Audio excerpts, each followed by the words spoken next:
ओम श्रीमात्रे नमः। ओम गम गणपते नमः। ओम ग्राम दत्तात्रेयाय नमः। श्री दत्त भाव सुधारस स्तोत्र। दत्तात्रेयं परमसुखमयं वेदगेयं यमेयं योगिध्येयं हृतनिजभयं स्वीकृतानेककायं दुष्टागम्यं विततविजयं देवदैत्यर्षिवन्द्यं वन्दे नित्यं विहितविनयं साव्ययं भावगम्यं। दत्तात्रेय नमोस्तुते भगवते पापक्षयं कुर्वते दारिद्र्यं हरते भयं शमयते कारुण्यमादन्वते भक्तानुद्धरते शिवं च ददते शक्तिमातन्वते भूतान्द्रावयते वरं प्रददते श्रेयः पते सत्यते एकं सौभाग्यजनकं तारकं लोकनायकं विशोकं त्रातभजकं नमस्ये कामपूरकं नित्यं स्मरामि ते पादे हतखेते सुखप्रदे प्रदेहि मे शुद्धभावं भावं यो वारये द्रुतं समस्तसम्पत्प्रदमास्तबन्धु समस्तकल्याणदमस्तबन्धु कारुण्यसिन्धुं प्रणमामि दत्तं यस्सोदयत्यासु मलिनचित्तं समस्तभूतान्तरबाह्यवर्ति यश्चातिपुत्रो यतिचक्रवर्ति सुकीर्तसंव्याप्तदिगन्तराल तपातु मां निर्जितभक्तकाल याज्याद्धिदारिद्र्यभयात्रिहर्त स्वगुप्तयेनेकशरीरदत्त सदा सभत्त बहुधा विहत्त कर्ताप्यकर्त स्ववसोरिहत्त सचानसूय तनयो भवद्यो विष्णुस्वयं भाविकरक्षणाय गुणाय धीया महिबुद्धमद्विर्गण्यन्ता कल्प मपीह धात्र दयत्कटाक्षामृतवृष्टितोत्र तिष्ठन्ति ताप सकलापरत्र यस्तद्गतिं सम्प्रददाति भूम समेतरे तिष्ठतु दिव्यधाम सत्त्वं प्रसीदात्रिसुधार्तिहारिं दिगम्बरस्वीयमनो विहारिं दुष्टालिपिर्य लिखितात्र धात्रा कार्या त्वया साति शुभ विधात्रा सर्वमङ्गलसंयुक्ता सर्वैश्वर्यसमन्विता प्रसन्ने त्वयि सर्वे सेतिं केषां दुर्लभं कुहा अर्धान्धतिमिरं हन्तुं शुद्धज्ञानप्रकाशका स्वधङ्घ्री नकमाणिक्यद्युतिरेवालमीक नः स्वकृपार्द्रकटाक्षेण वीक्षसे चेत्सत्कृद्धि मां भविष्यामि कृतार्थोऽत्र पात्रं चापि स्थितेस्तव क्वचमन्दो वराकोऽहं क्वा भवान् भगवान् प्रभुः अधापि भगदावेशा भाग्यवानस्मि ते दृशा विहितानि मया नासा पातकानि च यद्यपि अदापि ते प्रसादेन पवित्रोऽहं न संशयः स्वलीलया त्वं हि जनान् पुनासि तन्मे स्वलीलाश्रवणं प्रयच्छ तस्याः श्रुते सान्द्रविलोचनोऽहं पुनामि चात्मानमतीव देव।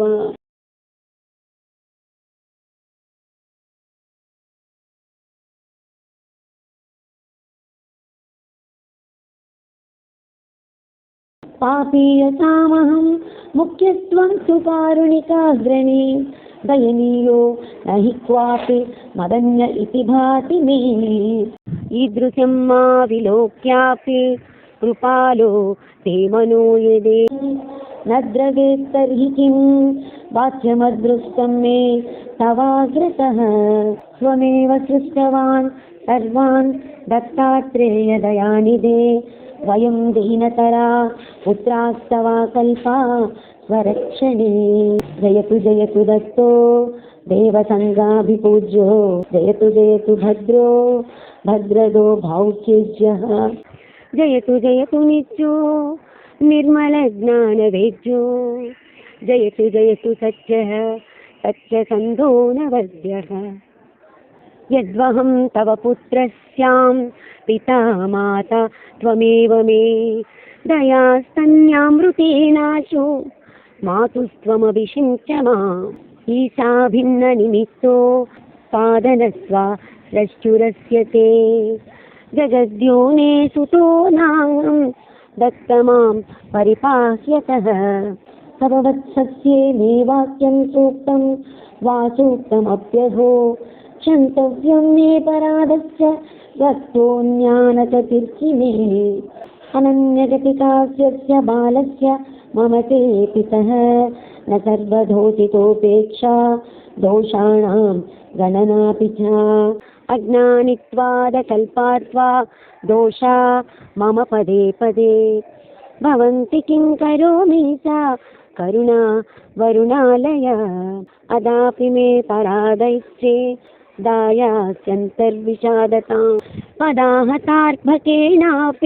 माता रुष्यति किं भुवि रन्तमङ्कगतं दीनं ताडयन्तपदेन च माता त्यजति किं बालं प्रत्युता श्वास यत्यहो तादृशं मामकल्पं चिन्नाश्वासयसि भो प्रभो अहः बतदीनस्य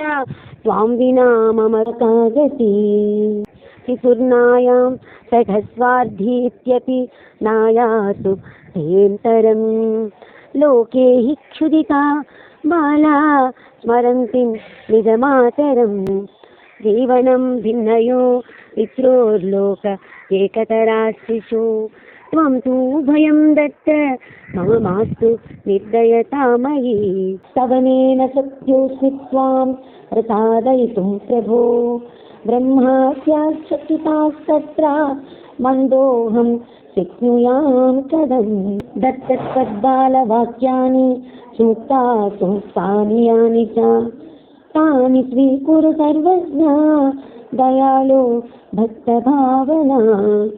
ये त्वां चरणमापन्ना कृतार्था अभवन् ते ये तद्विचार्य मनसा दत्तं त्वां शरणं गतः त्वन्निष्ठास्त्वत्परा भक्तास्तव ते सुखभागिनः इति शास्त्रानुरोधेन दत्तत्वां शरणं गतः स्वभक्ताननुगृह्णाति भगवान् भक्तवत्सलः इति सञ्चित्य कथं सिद्धारयाम्यसून् स्वद्भक्तस्त्वदधीनो महस्मि तुभ्यं समर्पितं तनुं मनोधनं चापि कृपां कुरु ममोपरि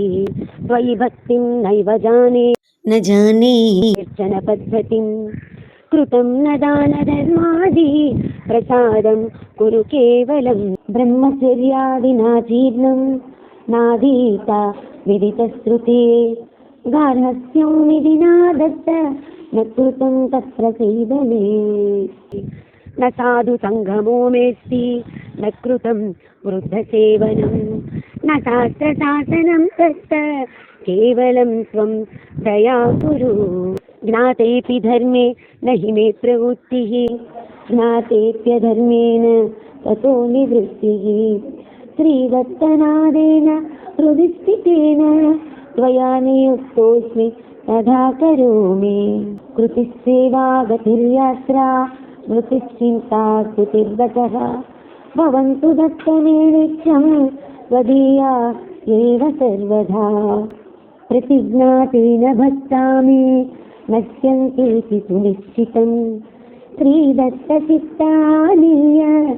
जीवनं धारयाम्यहं दत्तोऽहं ते मयेति च आत्मदानेन यो भवत् अनसूयात्रिपुत्रः च श्रीदत्तचरणं मम कार्तवीर्यार्जुनायादा योगर्षिमुभयं प्रभुम् अव्याहतगतिं चासौ श्रीदत्तचरणं मम आन्वीक्षिकी कमलर्काय विकल्पत्यागपूर्वकं यो ददाचार्यवर्यः स श्रीदत्तं शरणं मम चतुर्विंशतिगुह्येयोपादेय लक्षणं ज्ञानं यो यदवेदात् श्रीदत्त शरणं मदालसागर्भरत्नालर्काय राहिणोच्चयः योगपूर्वात्मविज्ञानं श्रीदत्त शरणं आयुरादाय सत्पुत्रं सेवाधर्मपराययः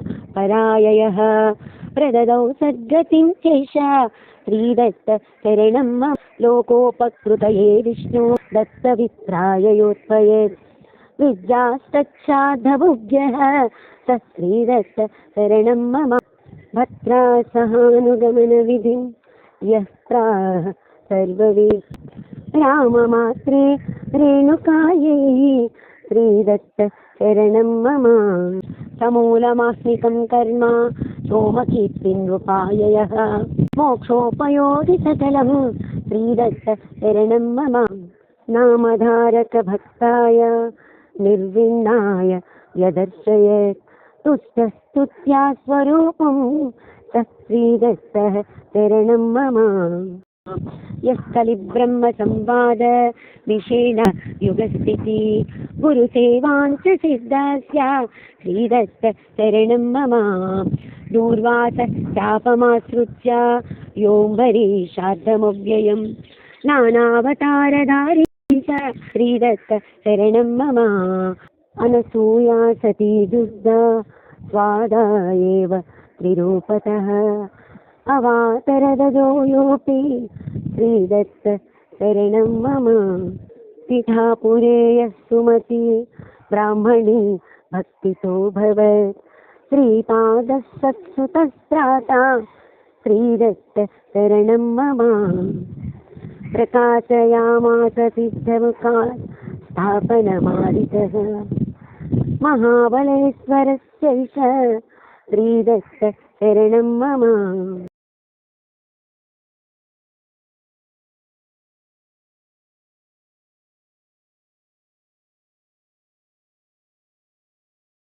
कृष्णाद्वीपे कुरुपुरे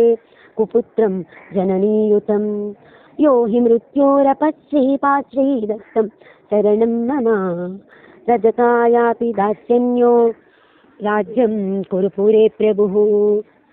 तिरोभूतज्ञदृश्चास श्रीदत्त शरणं मम विश्वासघातिनश्चोरान् स्वभक्तज्ञान्निहत्ययः जीवयामास भक्तं स श्रीदत्तं शरणं मम तरञ्जनगरेम्बाया प्रदोषव्रतसिद्धये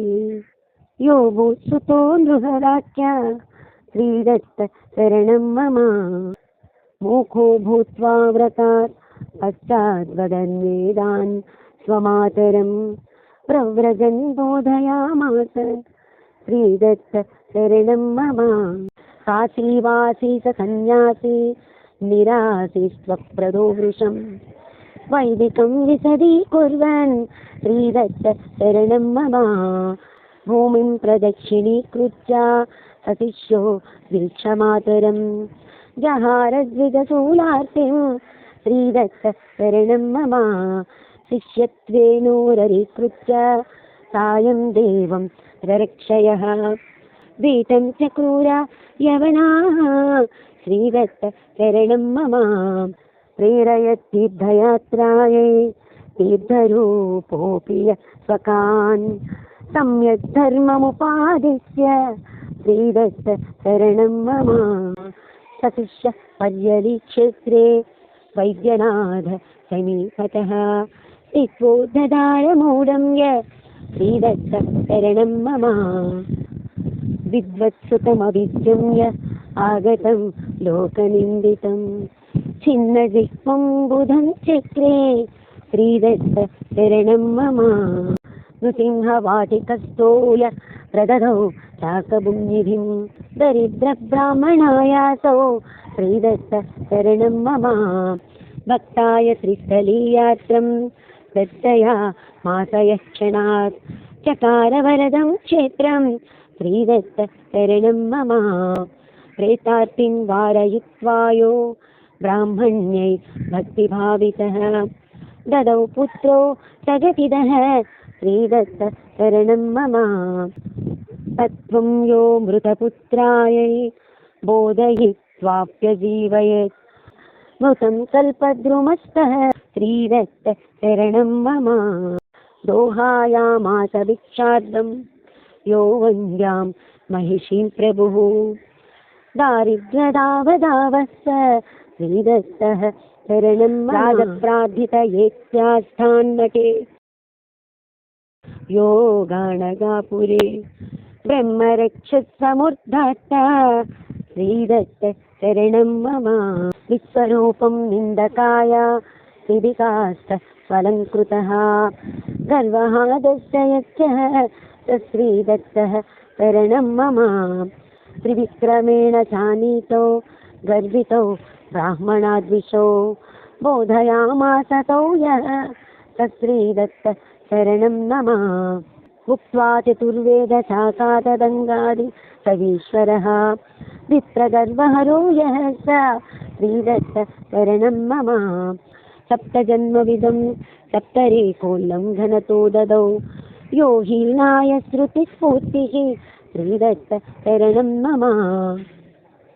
त्रिविक्रमायाः कर्मगतिं दत्तविधा पुनः वियुक्तं पतितं चक्रे श्रीदत्तशरणं मम रक्षसे वामदेवेन भस्ममाहात्म्यमुद्गतिं मुक्तां त्रिविक्रमायः श्रीदत्तशरणं मम गोपीनाथसुतो रुग्णो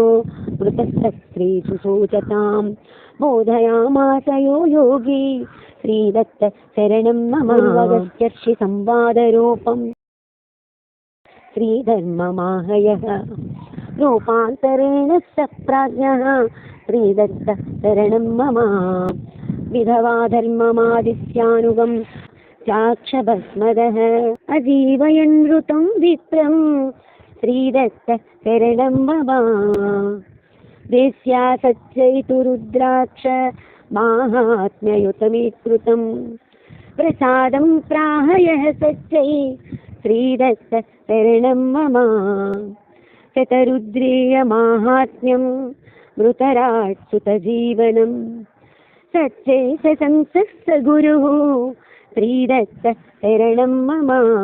कटाख्यानां श्रीयो मन्त्रानर्थ पार्धसुभाग्यदं सोमव्रतं च यः प्राप श्रीदत्तशरणं मम ब्राह्मण्यादुस्वभावं यो निवार्यात्मिकमुत्तमं ससन्त ब्राह्मणायासो श्रीदत्तशरणं मम गार्हस्थ्यधर्मं विप्राय प्रत्यवाय जिहाय सः क्रममुक्तैः ऊचे सा श्रीदत्तशरणं मम त्रिपुं पर्याप्तपाकेन भोजयामासयो नृणां सिद्धश्चतुस्सहस्राणि श्रीदत्तशरणं मम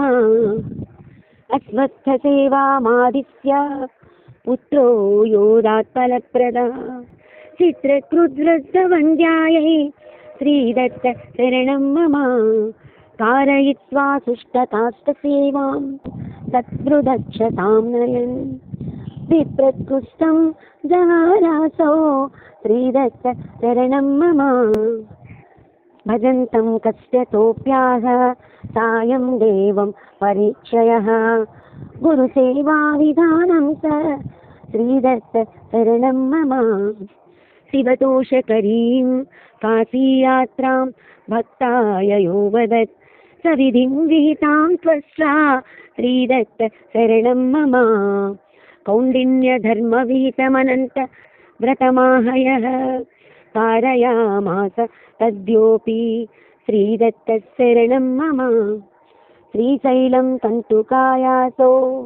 योगगत्या व्यदर्शयत् शिवरात्रिव्रताशेष श्रीदत्तशरणं मम ज्ञापयित्वाप्यमत्वत्वं स्वस्य दृष्ट्या चकारयः विकुष्ठं नन्दिशर्माणां श्रीदत्तशरणं मम नरकेसरिणे स्वप्ने स्वं कल्लेश्वरलिङ्गं दर्शयित्वानुजग्राह श्रीदत्तशरणं मम अष्टमूर्तिधरोऽप्यष्टग्रामगो भक्तवत्सलः दीपावल्युत्सवे भूत्स श्रीदत्त शरणं मम अपक्वं छेदयित्वापि क्षेत्रे शतगुणं ततः धान्यं शूद्राय योदात् स श्रीदत्त शरणं मम गाणगापुरके क्षेत्रे योष्टति धान्य दर्शयेत् भक्तेभ्यो धीमरत्यां स श्रीदत्त शरणं मम पूर्वदत्तवरायादाद्राज्यं स्फोटतरुद्गरः म्लेच्छाय दृष्टिं चेष्टं स श्रीदत्त शरणं मम श्रीशैलयात्रामिषेण वरद पुष्पपीठगः कलौ तिरोभवद्यसः श्रीदत्त शरणं मम निद्रामातृपुरेस्य सह्यशिखरे पीठमिमं क्षापुरे कास्याख्ये करहाटचेर्घ्यमवरे भिक्षास्य कोलापुरे पाञ्चाले बुधिरस्य विठलपुरे भद्रं विचित्रपुरे गान्धर्वे युधिराचमः कुरुपुरे दूरो स्मृतो नान्तरे अमलकमलवक्त्रः भन पद्मपत्राभनेत्रः परविरतिकलत्रः सर्वदाय स्वतन्त्रतः स च परमपवित्र अत्कमण्डलव्रमत्रः परमतिरगात्रो यो न सूयात्रि पुत्रः नमस्ते नमस्ते ष्टदात्रे विदात्रे नमस्ते नमस्ते वितागो गहत्रे नमस्ते नमस्ते नमस्तेङ्गितज्ञाय भर्त्रे नमस्ते नमस्तेष्टकर्त्रे कहत्रे नमो नमस्तेस्तु पुरान्तकाय नमो नमस्तेस्त्वसुरान्तकाय नमो नमस्तेस्तु कलान्तकाय दत्ताय भक्तार्ति विनाशकाय श्रीदत्तदेवेश्वर मे प्रसीद श्रीदत्त सर्वेश्वर मे प्रसीद प्रसीद योगेश्वर देहि योगं त्वदीय भक्ते कुर्मावियोगं श्रीदत्तो जयतेह दत्तमनिशं ध्यायामि दत्तेन मे हृत्सिद्धिर्विहिता ततोऽस्तु सततं दत्ताय तुभ्यं नमः दत्तान्नास्ति परायणं श्रुतिमतं दत्तस्य दासोऽस्म्यहं श्रीदत्ते परभक्तिरस्तु मम वो दत्तप्रसीदेश्वरः इति श्रीपरमहंस परिव्राजकाचार्य श्रीवासुदेवानन्द सरस्वती विरचितं श्रीदत्तभावसुधारस స్తోత్రం. శ్రీదత్త శరణం మమ. స్వామి నాచే స్వరాలాపన చేయించిన ఈ స్తోత్రం స్వామి పాదార్పితం. శ్రీపాదరాజం శరణం ప్రపంచే.